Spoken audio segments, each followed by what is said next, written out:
ጥያቄ እኮ በህይወት መኖርና አለመኖር አምላክ የሚያደርግ ከሆነ በህይወት ያሉት ሄኖክና ኤልያስ አምላኮች ናቸው አይደሉም? ምን በደሉ? አይደሉም ይያሉ።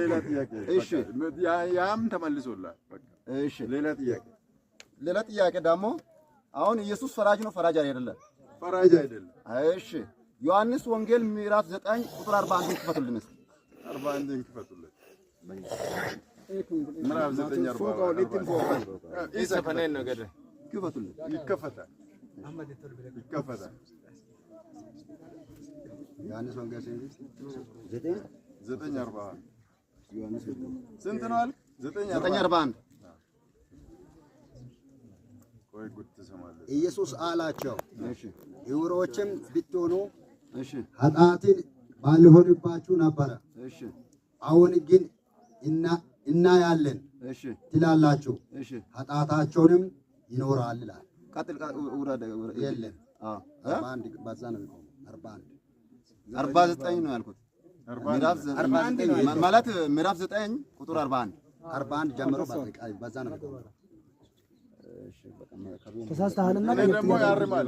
አይ እሱ የጠየቀውን እኔ ደግሞ መልስልሃለሁ።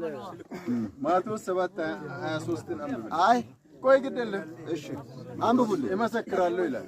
ፈራጅ ነው ያለ አልቆ 7:23 ማቴዎስ 7:23 እመሰክራለሁ ነው የሚለው እንጂ ይፈርዳለሁ አይልም። የዛን ጊዜ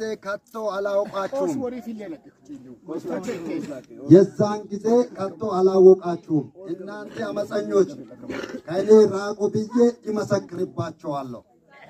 መስካሪ ነው እንጂ ፈራጅ አይደለም። አዎ ፈራጅ አይደለም። ገባ በእነሱ ላይ መስከረው። እሺ ለነሱ አልመሰከረም። መስካሪ እንጂ ፈራጅ ይመሰክርባቸዋል።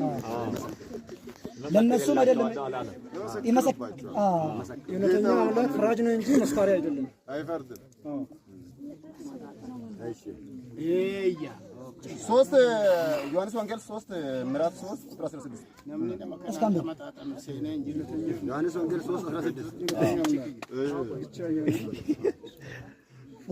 በእርሱ የሚያምን ሁሉ የዘላለም ሕይወት የሚኖር እንጂ እንዳይጠፋ እግዚአብሔር አንዷን ልጅን እስከ ድረስ ዓለምን እንዲሁ ወደዋልና አንዷን ልጅን እስከሚሰጥ ድረስ ነብይ አድርጎ እስከሚሰጥ እናወራለን። አንዴም ቦታ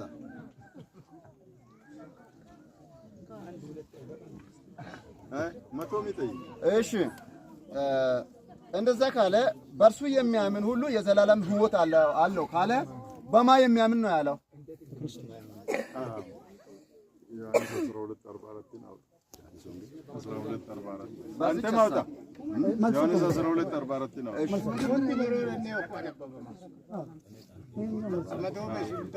ኢየሱስም ጮኸ እንዲህም አለ፣ በእኔ የሚያምን በላከኝ ማመን ነው እንጂ በእኔ አይደለም። አሁን ይሄን ሀሳብ ትንሽ ሊያብራራላችሁ የተወሰነ መናገር ይችላል።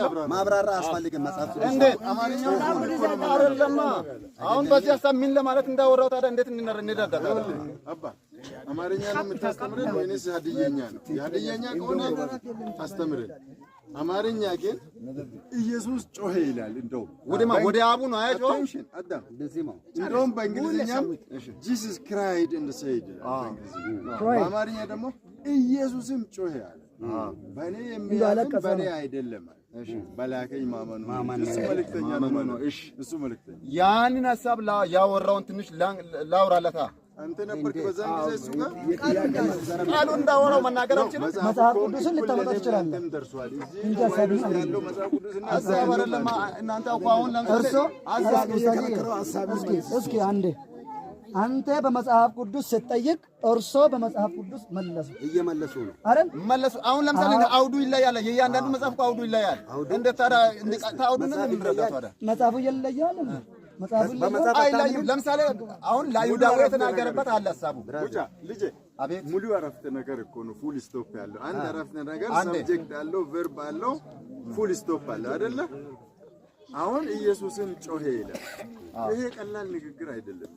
ጮሄ ነው። ኢየሱስም ጮሄ እንዲህም አለ፣ በእኔ እመኑ ማለት በእኔ አይደለም በላከኝ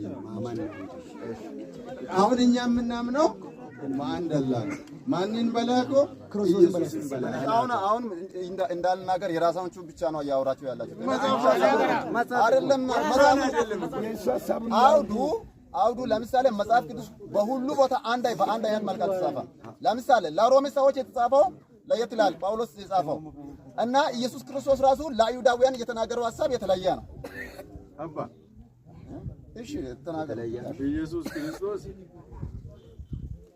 በማቴዎስ ወንጌል ምዕራፍ 10 ቁጥር ከ5 እስከ 6 ወደ አሕዛብ መንገድ አትሄዱ ወደ ሳምራውያንም ከተማ አትግቡ ወደ ሀዲያም አትሄዱ ብሏል አዎ አሪፍ ነው አሪፍ ነው አትሄዱ ብሏል አሪፍ ነው ወዴት እንጂ ከእስራኤል ቤት አዲስ አበባ አትሄዱ ብሏል ከእስራኤል ቤት ወደ ጠፉት በጎች ሂዱ እንጂ እኛ በቁርአንም ተነግሮናል ወረሱላን ኢላ በኒ እስራኤል ወደ እስራኤላውያን ነብይ አድርጎ መልእክተኛ አድርጎ ልኮታል ይሄን አንክድም ለዓለም ግን አልተላከም አንተ እንዴት አድርገህ እስቲ ሀዲያ ኢየሱስን እንዴት ይቀበላል ለእስራኤል ተልኳል እየተባለ መጽሐፍ ቅዱስ ይነግረን እስቲ ኦውዱን ንገረኝ ማቴዎስ ምዕራፍ 10 ቁጥር 5 ኦውዱን ንገረኝ አንብብና መጀመሪያ አላነበብኩም ኦውዱን ብቻ ንገረኝ እስቲ ማቴዎስ 10 5 እና ችግር የለም ነግረዋለሁ እሺ አባ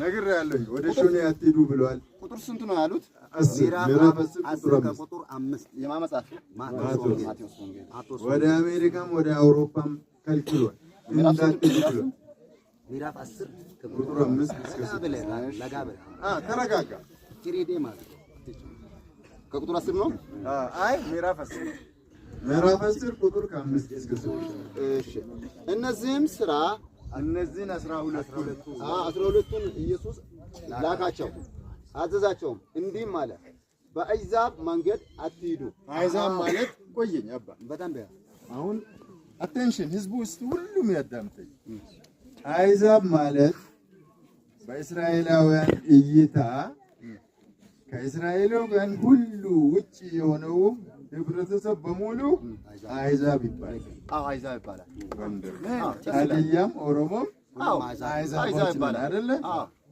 እዛ ጋር ማስጠንቀቂያ ትእዛዝ ማለት እስላም ማለት ነው እስላም ራሱ ትእዛዝ ነው የታዘዘውን ነገር መጣስ የለበት ወደ አሕዛብ መንገድ አትሄዱ ወደ ሳምራውያንም ከተማ አትግቡ ይልቅስ ወደ እስራኤል ቤት ወደሚሆኑት ወደ ጠፉት በጎች ሂዱ